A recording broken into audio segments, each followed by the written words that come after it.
So let's talk about measurements. What are the things that startups should measure?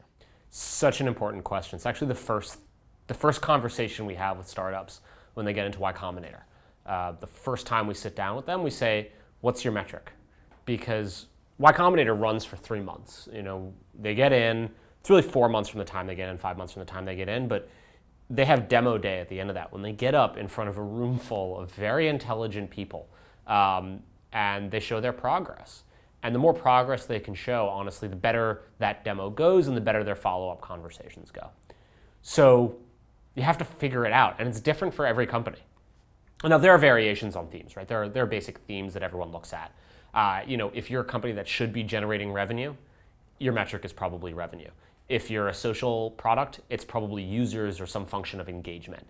If you're a transaction site, it's probably something about the number of transactions you do or the volume of transactions, which, by the way, is just a proxy for revenue because you probably take a cut of it. Right. So it's particular to different startups. I think the critical thing is to make sure it's the thing that actually reflects whether or not you're succeeding as a business and not what we call vanity metrics, And what's the hard part about setting the metrics and measuring them? It's everything, okay. Right? So I think on one level, it's hard to choose. You start out as a company and you think to yourself, oh, there's all these different things I want to accomplish, right? I want to hire people, I want to raise money. Raising money, by the way, probably the biggest vanity metric of all. Right. Basically meaningless for the success of your company, except that it gives you money to achieve the metrics you need.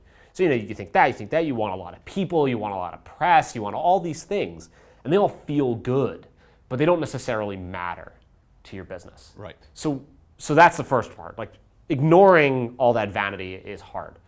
The hardest part, though, is once you pick a metric, being honest about it and sticking to it and setting time frames for success and for progress that you actually stick to. So we tell companies that during Y Combinator, they should grow whatever their metric is between 5 and 10% a week. We try to say go for 7% a week. If you do more, great. If not, not. And that's great for consumer companies. And if they're sticking to that, the thing that happens, and this is something that people miss a lot, they say, oh, all you care about is growth.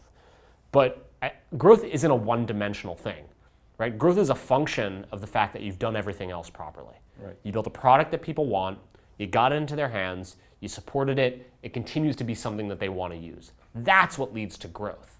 So you can't isolate it. And if you miss it, that's when it gets hard. Because then you have to be honest with yourself about why you missed that goal, why you missed your metric. And that'll make you fix your business.